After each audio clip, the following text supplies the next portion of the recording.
பாட்டியும் கோபமாய் போன மேகமும். அந்த காலத்துலலாம் மேகம் மனிதர்கள் நடந்து போனா தலையில முற்று அளவுக்கு தான் மேகம் கீழே இறங்கி இருந்துச்சாம. எல்லாருமே குனிஞ்சு குனிஞ்சு தான் போவாங்களாம். நிமிர்ந்துட்டாங்கன்னா மேகம் தலையில முட்டிருமாமா. முட்டுனா நமக்கு தானே வலிக்கும், அதனால எல்லாருமே குனிஞ்சு தான் போவாங்களாம். ஒரு நாள் ஒரு பாட்டி வாசல் கூட்டிட்டு இருந்தாங்களாம். அப்படி கூட்டிட்டு இருக்கும் போதே ரொம்ப நேரம் குனிஞ்சே கூட்டிட்டு இருந்ததுனால குறுக்கு வலிச்சிருச்சாமா. பாட்டி மறந்து போய் நிமிர்ந்துட்டாங்களாம். நிமிர்ந்த உடனே மேகம் தலையில டாங்குன்னு இடிச்சிருச்சான். பாட்டிக்கு நெத்தில கொலக்கட்டையாட்டம் வீங்கி போயிடுச்சாமா. உடனே பாட்டிக்கு கோவம் வந்துருச்சான். கோவம் வந்துட்டு பாட்டி கையில இருந்த விளக்கமாற வச்சு மேகத்தை 2 போடு போட்டாங்களாம். உடனே மேகம் பாட்டிக்கு பயந்து ரொம்ப தூரத்துல வானத்துல உயரமா போயிருச்சான். உங்களுக்கு தெரியுமா, இதுதான் மேகம் வானத்துல அவ்வளோ உயரமா இருக்கிறதுக்கான காரணமா அப்படின்னு அந்த காலத்துல கதை சொல்லுவாங்க. தெரியுமா உங்களுக்கு?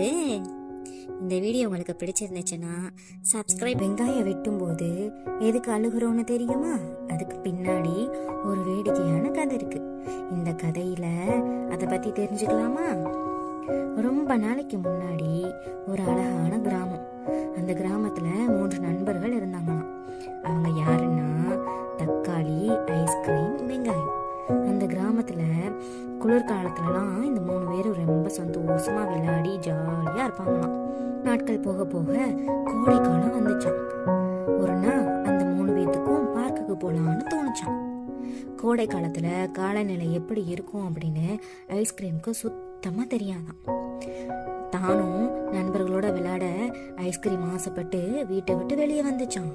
கொஞ்ச நேரத்துல ஐஸ்கிரீம் தன்னோட உடல் உருகிறத உணர்ந்துச்சான். கொஞ்ச நேரத்துல மொத்தமா ஐஸ்கிரீம் உருகிருச்சான். வெங்காயத்துக்கும் தக்காளிக்கும் என்ன செய்யறதுனே தெரியலையாம். அழுதுகிட்டே அது 2ம் நடந்து போச்சாமா. போற வழியில ஒரு சின்ன பையன் கையில பால் வச்சு விளையாண்டுட்டு இருந்தானா. விளையாண்டுட்டு இருந்தவன் வர வெங்காயமும் தக்காளியும் வரத பார்க்காம தூக்கி போட்டானா.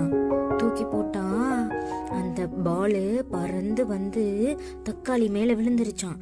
தக்காளி நசுங்கியே போயிருச்சான். வெங்காயத்துக்கு என்ன பண்றதுன்னே தெரியலையாம். வெங்காயம் சாப்பிடாம ரொம்ப சோகமா வீட்டுல உட்காந்து அழுதுட்டே இருந்துச்சான். திடீர்னு பார்த்தா கடவுள் வந்தாராம். அந்த கடவுள் கிட்ட போய், வெங்காயம், கடவுளே, என்னோட சிறந்த நண்பர்கள் இப்ப என்னோட இல்லை. நான் இப்போ இங்க தனியா அவங்களுக்காக அழுதுட்டு இருக்கேன். நாளைக்கு எனக்கு ஏதாவது ஆனா எனக்காக அழுகிறதுக்கு யாருமே இல்லை அப்படி சொல்லி ரொம்ப ஃபீல் பண்ணி அழுதுச்சான். அப்போ அந்த கடவுள் சொன்னாரா, வெங்காயமே கவலைப்படாத, உனக்கு நாளைக்கு ஏதாவது ஒண்ணு ஆச்சுன்னா கண்டிப்பா உன்னை சுத்தி இருக்கிற எல்லாரும் அழுவாங்க அப்படின்னு சொன்னாரா அந்த கடவுள். அன்னையில இருந்து வெங்காயத்தை யார் வெட்டினாலும் அவங்க அழுவாங்களாம். அவ்வளோதான் அந்த வேடிக்கையான கதை. உங்களுக்கு இந்த கதை பிடிச்சிருந்துச்சுன்னா லைக், ஷேர், சப்ஸ்கிரைப் பண்ணிடுங்க. Thank you. This video is sponsored by genreviews.online. Genreviews.online is one of the best online review portal site.